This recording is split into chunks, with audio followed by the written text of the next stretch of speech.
Hello students, class 9 science. आज हम start करेंगे next topic, range of hearing. सुनने की रेंज क्या है हमारी, ठीक है। The audible range of sound for human ear extends from about 20 hertz to 20,000 hertz. ये कहता है कि हम ऑडिबल रेंज मतलब जो हम सुन सकते हैं, ठीक है। जिस रेंज के अंदर ह्यूमन ईयर जो है वो सुन सकता है, वो रेंज कौन सी है?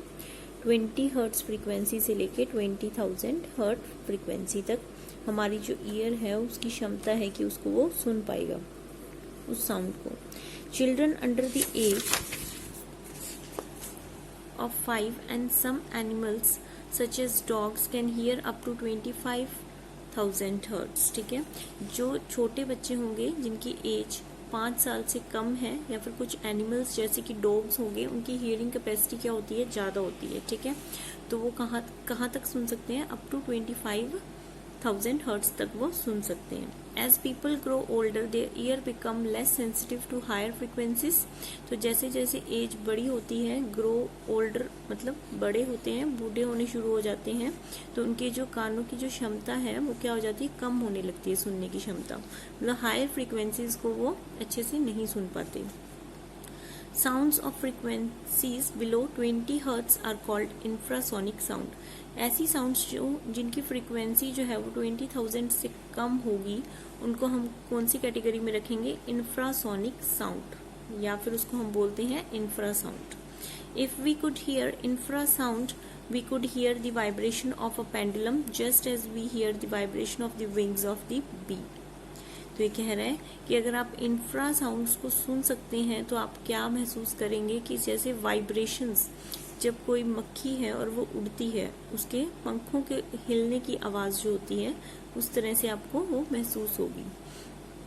Rhinoceros communicate using infra sound of frequency as low as 5 hertz.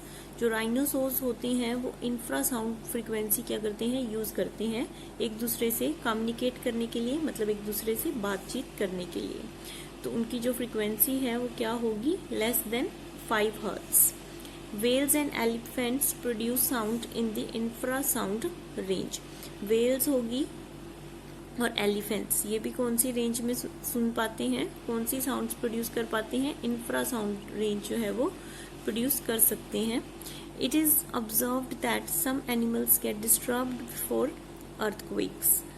Earthquakes produce low frequency infrasounds before the main shock waves begin which possibly alert the animals.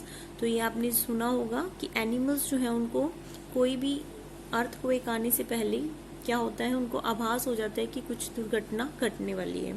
तो वो किस वजह से होता है? इसी वजह से होता है क्योंकि वो इंफ्रासाउंड रेंज के अंदर जो भी फ्रीक्वेंसी होगी उसको वे महसूस कर सकते हैं, ठीक है। तो अर्थक्वेक्स जो है वो लो फ्रीक्वेंसी पे ही वर्क करती हैं। तो अर्थक्वेक्स के अंदर जो है वो लो फ्रीक्वेंसी इंफ्रासाउंड्स जो है वो प्रोड्यूस होती हैं। तो इसलिए एनिमल्स को क्या करता है? उस चीज़ का आभास पहले ही हो जाता है, लाइक वेल्स होगी या फिर एलिफेंट्स होगी, ठीक है। सो frequencies higher than 20 kilohertz are called ultrasonic sounds. जो frequencies 20,000 हर्ट्ज से ज़्यादा रेंज में होंगी उनको हम क्या बोलेंगे? अल्ट्रासाउंड्स बोलेंगे या फिर अल्ट्रासोनिक साउंड्स बोलेंगे। Ultrasound is produced by dolphins. Dolphins होगी, बैट्स होगी, ठीक है। ये जो है वो क्या प्रोड्यूस करती हैं? अल्ट्रासाउंड्स प्रोड्यूस करती हैं। Moths of certain families have very sensitive hearing equipments.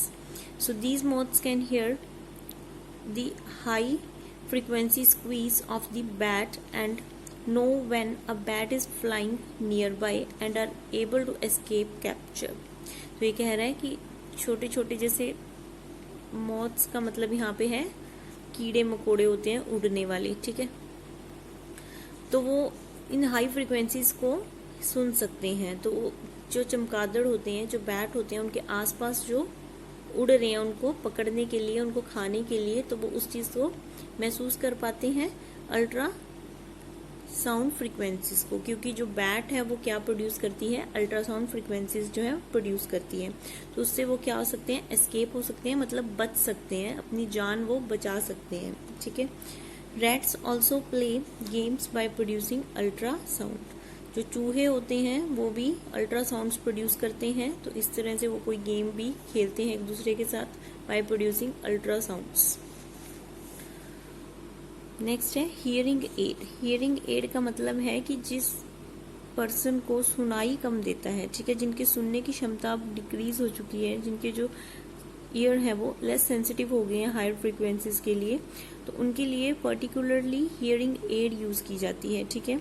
जो वो इंस्ट्रूमेंट अपने ईयर्स के अंदर लगाएंगे, कुछ डिवाइस लगाएंगे जिससे वो उसको क्या कर पाएंगे, प्रॉपरली साउंड को सुन पाएंगे।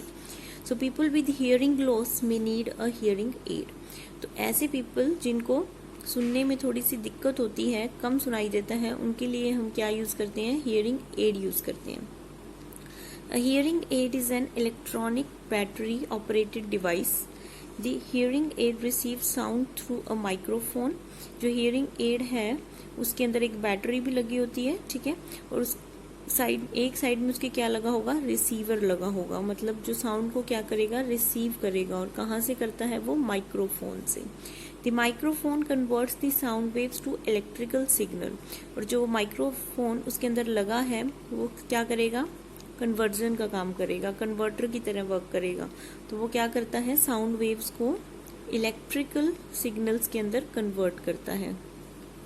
These electrical signals are amplified by the amplifier. तो उसके अंदर एक एम्पलीफायर लगा होता है जो क्या करता है, उसके एम्पलीट्यूड को इंक्रीज कर देगा, ठीक है, तो जिस वजह से वो जो साउंड है, हमें आवाज जो है उसकी बढ़कर लाउड सुनाई देगी।